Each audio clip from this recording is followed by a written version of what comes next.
এবার নজর রাখতে হয় মণিপুরের দিকে। গত 13ই ফেব্রুয়ারি মণিপুরের রাষ্ট্রপতির শাসন জারি করা হয়েছে। অশান্ত এই মণিপুরে শান্ত করতে মণিপুরকে রাষ্ট্রপতির শাসনের মধ্যে রাখা হয়েছে, কিন্তু তারপরেও শান্তি ফিরেনি মণিপুরে। এখনো পর্যন্ত অশান্ত। সেই জায়গায় রাজ্য জুড়ে আফবা বাড়াচ্ছে কেন্দ্র। জারি রয়েছে অরুণাচল এবং নাগাল্যান্ডে। আগামী 6 মাসের জন্য গোটা রাজ্যে বলবৎ থাকবে সেনাবাহিনীর এই বিশেষ ক্ষমতা আইন। বিস্তারিত জানাবো, আমাদের সঙ্গে যুক্ত হয়ে গেছে প্রতিনিধি সম্রাট চৌধুরী। সম্রাট, কি খবর পাচ্ছ? আবার সেনাবাহিনীর বিশেষ ক্ষমতা আইন, যেটা তোমার গত অক্টোবর মাস নাগাদ লাগু করা হয়েছিল, সেটা 6 মাস মেয়াদ শেষে কিন্তু আবার আরো আগামী 6 মাসের জন্য বাড়িয়ে দেওয়া হয়েছে। একই সঙ্গে অরুণাচল প্রদেশের বেশ কয়েকটি জেলা এবং নাগাল্যান্ডের প্রায় 8টি জেলার 21টি থানা এলাকায় নতুন করে আফবা লাগানো হয়েছে। দেখো, মণিপুরে ইতিমধ্যে রাষ্ট্রপতি শাসন চলছে। মণিপুরের পরিস্থিতি সম্পর্কে আমরা যথেষ্ট ওয়াকিবহাল।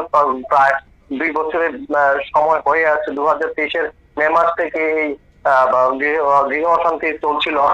আজ প্রায় 2 বছর হতে প্রায় 2 মাস বাকি রয়েছে। এই পরিস্থিতিতে রাষ্ট্রপতি শাসন জারি করে মণিপুরকে নিয়ন্ত্রণ করার একটা চেষ্টা শুরু হয়েছিল, কিন্তু পরিস্থিতি তেমন একটা স্বাভাবিক হয়নি। কারণ কুকিদের যে দাবি, তাদের জন্য আলাদা স্বায়ত্ত শাসন চালু করা, সেই দাবিতে তারা অনড়, এবং একই দাবিতে তারা সময়ে সময়ে বন্ধ ডাক দিচ্ছে এবং বিভিন্ন নানা রকম ভাবে প্রশাসনের সঙ্গে তারা হামলা সংঘর্ষে জড়িয়ে পড়ছে। এই পরিস্থিতিতে মণিপুরের যে রাষ্ট্রপতি শাসন দিয়ে যে শান্তি পরিস্থিতি নিয়ন্ত্রণ করার যে একটা আশা করা হচ্ছিল, সেটা কিন্তু পুরোপুরি রকম ভাবে ব্যর্থই বলা যেতে পারে। যদিও অনেক খবরই কিন্তু মণিপুর থেকে উঠে আসে না। শুধু আগরতলায় বসে বা দিল্লি বসে এই মণিপুরের পরিস্থিতি সম্পর্কে যথাযথ ভাবে তথ্য সংগ্রহ করে দর্শকদের জন্য তুলে ধরা কিন্তু যথেষ্ট কঠিন। সাময়িক ভাবে যে পরিস্থিতি, সেটা হচ্ছে মণিপুর এখনো অশান্ত। আর এই পরিস্থিতিতে সেনাবাহিনীর যে বিশেষ ক্ষমতা আইন রয়েছে, তা আগামী আরো 6 মাসের জন্য বলবৎ করা হয়েছে। এটাই অ্যাকচুয়ালি মূলত প্রত্যাশা করা হচ্ছিল। কারণ সেনাবাহিনীর বিশেষ ক্ষমতা আইন যখন প্রয়োগ করা হয়, তখনই যারা সামরিক বিষয়ে বিশেষজ্ঞ রয়েছেন, তারা ধারণা করছিলেন যে এই আইন বলবতের মাধ্যমে যদি পরিস্থিতি নিয়ন্ত্রণে না যায়, তারপরেই রাষ্ট্রপতি শাসনের দিকে এগিয়ে যাবে কেন্দ্র সরকার। এবং রাষ্ট্রপতি শাসন যতদিন লাগে থাকবে, স্বাভাবিক নিয়মেই এই যে সেনাবাহিনীর বিশেষ ক্ষমতা আইন, সেই আইনও লাগু থাকবে। তবে মণিপুর এর আগেও, গত কয়েক দশক আগেও সেনাবাহিনীর যে বিশেষ ক্ষমতা আইন, তার যে পরিণতি, সেই পরিণতি কিন্তু দেখেছে এবং এর প্রতিবাদ করছে। কিন্তু বর্তমানে মণিপুরের এই যে অবস্থা, সেখানে সেনাবাহিনীর বিশেষ ক্ষমতা আইনের কোনো অপব্যবহার করছে কিনা, সেটার সঠিক সুনির্দিষ্টভাবে বলা সম্ভব না।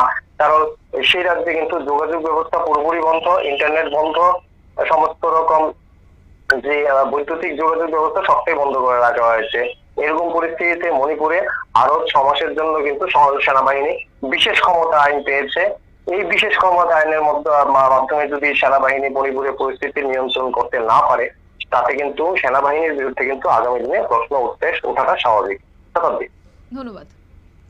আপনারা শুনলেন, অর্থাৎ মণিপুরকে শান্ত করতে এবার তৎপর রয়েছে স্বরাষ্ট্র মন্ত্রক। যদিও সেক্ষেত্রে স্থানীয়দের একাংশ অভিযোগ এই সেনাবাহিনীর বিশেষ আইনকে কেন্দ্র করে, তবে তাদের বিক্ষোভ এবং সেই সঙ্গে বিরোধীদের কটাক্ষকে উড়িয়ে দিয়ে সেই আফবাকে এবার শান্তি ফেরানোর হাতিয়ার হিসেবে ব্যবহার করতে চাইছে স্বরাষ্ট্র মন্ত্রক। নিয়ে নিচ্ছি ছোট্ট একটি বিজ্ঞাপন বিরতি, সঙ্গে থাকুন।